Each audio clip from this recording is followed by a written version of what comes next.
Hello viewers, আসসালামু আলাইকুম।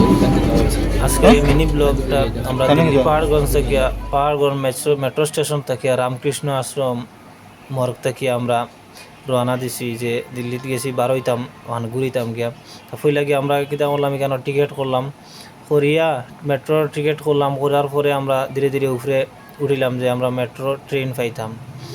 Train পাওয়ার পরে ওখানে অপেক্ষা করলাম মনে গিয়ে আরো ঘন্টা জিগাইলাম, যেখানে পরে কইলাম না এখানে হইতো না, আমরা নিচে যাইতে লাগবো।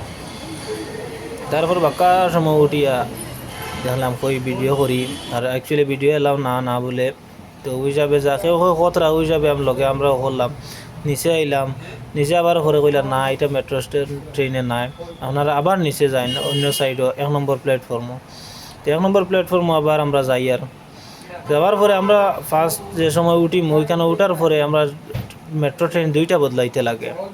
তো আজকে এই দিন আসলো রবিবার, ওই হিসাবে 10 টাকায় হয়ে গেছে জন, তো এমনি নর্মালি 30 টাকা লাগে।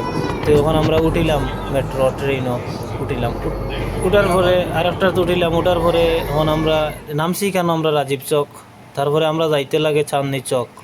তো রাজীব চক নামিয়া ব্লু লাইন আছে এখনও বদলিয়া আবার নতুন আর একটা উঠিয়া আইতে লাগে, তো ডাইরেক্ট আয় না সবটা। তো এখন উঠিয়া আমরা আস্তে আস্তে উপরে যাই। আর তো উপরে যাওয়ার পরে ধীরে ধীরে এখন আমরা আটি যাই আর বারোইতাম। এখন বারোইতাম আমরা তো রাস্তা খুঁজাই পাই আর না, জিকাই বারোইলাম।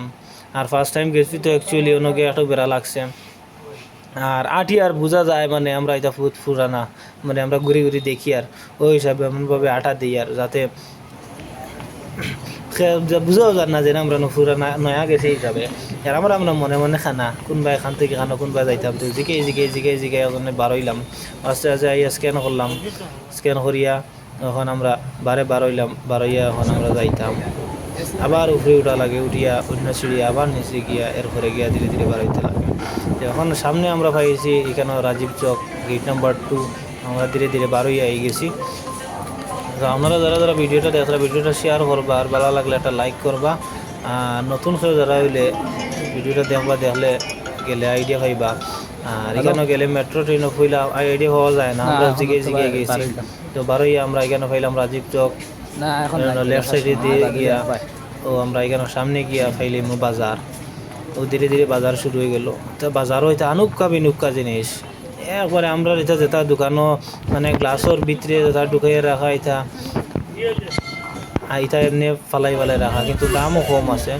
ভালো চাইয়া লইলে এটা বেজান জিনিস লইবার আছে। তখন সামনে গিয়ে আমরা টুকটুকিতে উঠিয়া আমরা এখানে বাজার আইলাম। আইয়া ও দেখুন জুতা ফালাই 1.5 খালি ডাকিতরা 100, 150, 200, 300, 400 ওরকম। এটা বহুত বাম্পারে জুতা। এখন দিল্লিত গেছি আমরা কই ঘুরিতাম, এখন আরও কাম নাই কই আপনার দেখাই ভিডিওটা। নেক্সট ব্লগের মাঝে আমরা দেখাইমু খানো গেছিলাম না গেছিলাম সব কিছু আমরা দেখাইমু। তো এখন সামনে আপনারা দেখতে পারবা কাপড় আর গরম তো সীমাহীন গরম। মানে গরমের কারণে মানে আটা গেছে না, সব ঘুরাও গেছে না। এরপরে সব জায়গায় আমরা ঘুরেছি, যতটা করা গেছে গরমের কারণে তো অসহ্য লাগে এটা। আর শরীরের মাঝে জলে একটা হঠাৎ গেছি আর তাও তো আখতার হয়তো খাইয়ে আমরা তো আর সহ্য হয় না। তো ওই যখন কাপড় ফালাইল আছে 100, 150 একটা জিন্স প্যান্টর আমরা তার 150, 200 মানে কোনোদিন পাওয়া যায়নি। এটাতে 100 টাকা, 150 টাকা, 200 টাকায় ভালো জিন্স প্যান্ট পাওয়া যায়। তো এরপরে এখানে আপনারা দেখতে পারেন ও তখন জুতা ফলাইল, জুতার ঢের। আজকের ব্লগটা এখানেও শেষ করি, আর নেক্সট ব্লগও আপনারা দেখতে পাইবা। আর খানো